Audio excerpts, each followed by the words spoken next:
En esta oportunidad vamos a hablar sobre los monosacáridos. Nos vamos a enfocar exclusivamente en la clasificación. Estructuralmente, los monosacáridos poseen tres características principales.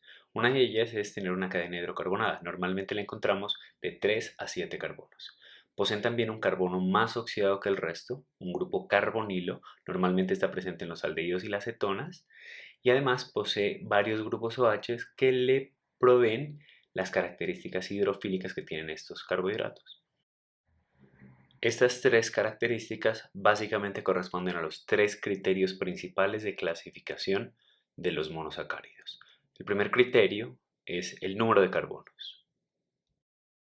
El segundo criterio básicamente corresponde a la posición del carbono más oxidado. A esto lo vamos a denominar naturaleza química. El tercer y último criterio lo poseen algunas moléculas que poseen carbonos quirales y se denomina estereoisomería. Para este ejemplo de monosacárido, vamos a empezar identificando las tres principales características descritas previamente. Posee una cadena hidrocarbonada, posee además varios grupos OH resaltados con color verde y en el centro posee el carbono más oxidado que el resto, que en realidad está en posición 2. Para este ejemplo en particular, podemos identificar que tiene tres carbonos.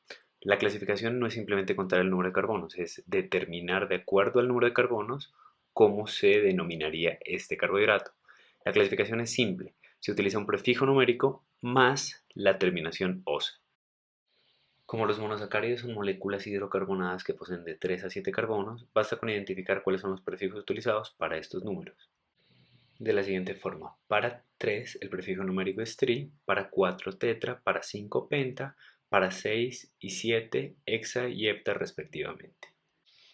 A estos prefijos se les añade la terminación osa y esa sería la clasificación de acuerdo al número de carbonos. Por lo tanto, para nuestra molécula que posee 3 carbonos, la podemos clasificar como una triosa.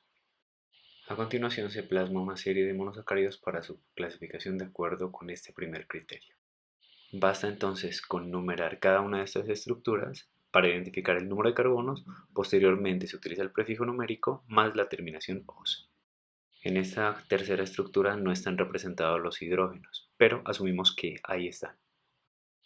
De esta forma, la primera estructura corresponde a una triosa, la segunda estructura posee 4 carbonos, será una tetrosa, y la tercera estructura, al tener 5 carbonos, corresponde a una pentosa.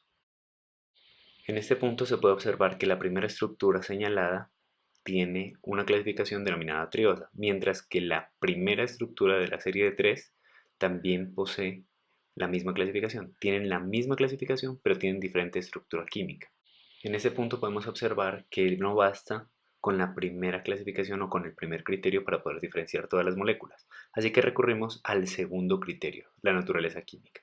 Básicamente la naturaleza química depende de la posición del carbono más oxidado.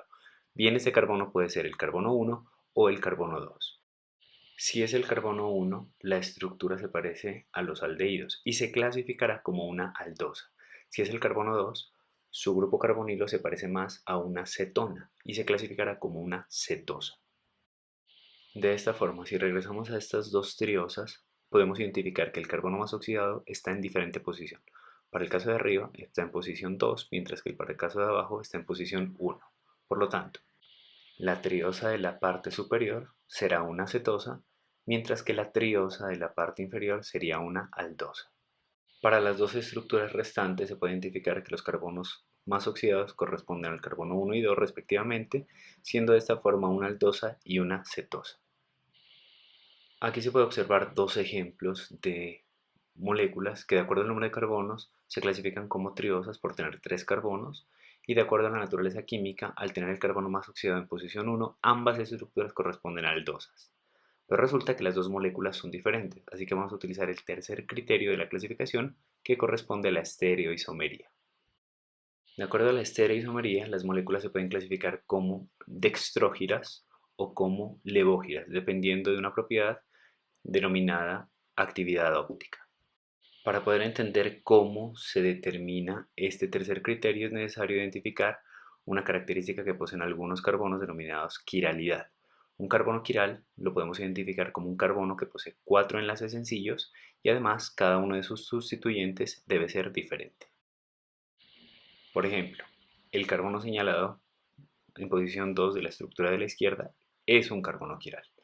Vamos a identificar si el carbono señalado en la estructura de la derecha posee quiralidad. Resulta que el carbono 3 posee dos hidrógenos, así que dos de sus sustituyentes no son diferentes, por lo tanto no posee actividad óptica o no es un carbono quiral. Para el carbono en posición 2 podemos identificar que tiene cuatro sustituyentes diferentes denominados o representados con letras A, B, C y D. Lo de arriba y lo de abajo es diferente a lo que está hacia la izquierda y hacia la derecha. Por lo tanto, es un carbono quiral. El tercer criterio de clasificación dependerá de este carbono quiral o de los carbonos quirales. Si el OH del carbono quiral está hacia la derecha, será dextrógiro, mientras que si el OH está hacia la izquierda, lo representaremos con la letra L y será levógiro.